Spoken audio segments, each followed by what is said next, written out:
এমপিওভুক্ত শিক্ষকদের সুখবর দিলেন বিদায়ী শিক্ষা উপদেষ্টা। বেসরকারি এমপিওভুক্ত শিক্ষক কর্মচারীদের বাড়ি ভাড়া, উৎসব ভাতা ও চিকিৎসা ভাতা বাড়ানোর কথা জানিয়েছেন ওয়াহিদউদ্দিন মাহমুদ। বুধবার সচিবালয় মন্ত্রণালয়ে সভাকক্ষে শিক্ষা উপদেষ্টার দায়িত্ব থেকে বিদায় নেওয়ার অনুষ্ঠান তিনি কথা বলেন। এ সময় শিক্ষা মন্ত্রণালয়ের নতুন উপদেষ্টা CR আবরার চৌধুরী উপস্থিত ছিলেন। এদিন বঙ্গভবনে সকাল 11টায় শপথ নেওয়ার পর CR আবরার সেখান থেকে সরকারি বেলা 12টার দিকে শিক্ষা মন্ত্রণালয়ে এসে উপস্থিত হন। এ সময় শিক্ষা উপদেষ্টার দায়িত্বে চালিয়ে আসা ওয়াহিদউদ্দিন মাহমুদ মন্ত্রণালয়ের শীর্ষ কর্মকর্তারা তাকে ফুল দিয়ে শুভেচ্ছা জানান। অনুষ্ঠানে ওয়াহিদউদ্দিন মাহমুদ বলেন, শিক্ষকদের বেতন ভাতা নিয়ে অনেক আন্দোলন হচ্ছিল। আমরা নীতিগতভাবে একটি সিদ্ধান্ত নিয়েছিলাম যে শিক্ষকদের মধ্যে গ্রুপ অনেক রকমের, এরা কিন্তু এক না, এদের মধ্যে বিভাজন রয়েছে, বিভিন্নভাবে রিক্রুটমেন্ট হয়েছে, পদায়ন হয়েছে, এরাও বিভক্ত।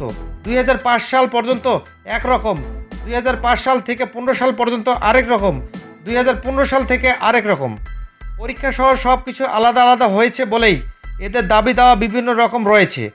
তার মধ্যে বেতন ভাতার ব্যাপারে একই দাবি, সবারই বেতন ভাতা অপর্যাপ্ত। তিনি আরও বলেন, নীতিগতভাবে আমি নিজে সিদ্ধান্ত নিয়েছিলাম যে রাস্তায় যদি আন্দোলনের দাবি দেওয়ার বাধ্য হয়ে যদি আমাদের সময়সীমার মধ্যে কিছু ঘোষণা করতে হয় তাহলে ভারসাম্য থাকে না, কিন্তু ন্যায্য দাবিতে যাদের শক্তি বেশি আছে সেগুলো যদি আগে মেটাতে যাই। আবার অবসরপ্রাপ্ত শিক্ষকদের 5-6 বছরের কল্যাণ ও অবসর ভাতা যে ফান্ডে ছিল সেই ফান্ড এমন একটা ব্যাংকে ইচ্ছে করেই রাখা হয়েছিল যে ব্যাংকগুলোতে টাকা পয়সা নেই, আর কিছু ফান্ড চলে গেছে অন্য জায়গায়। যাই হোক, এই 5-6 বছরে যে একটা ব্যাকলগ বেসরকারি এমপিভুক্ত শিক্ষকদের কল্যাণ ভাতা ও অবসর ভাতা, এটা তো সবচেয়ে ন্যায্য দাবি, কিন্তু তারা তো সংঘবদ্ধ না, তাই বলে এটা কি কম গুরুত্বপূর্ণ? আমি তো মনে করি এটাই সবচেয়ে আগে মেটানো উচিত। তিনি বলেন, যাই হোক, তাদের এই দাবিগুলো সে কারণে আন্দোলনের মধ্যে বেঁধে দেওয়ার সময়ের মধ্যে পূরণ না করে আমি সবাইকে আশ্বাস দিয়েছিলাম যে তাদের দাবিগুলো যতটা মেটানো যায় আমরা চেষ্টা করব, কিন্তু এই যে 15 থেকে 20 বছরের বঞ্চনা 1 বছর বা 2 বছরের বাজেট দিয়ে মেটানো সম্ভব না।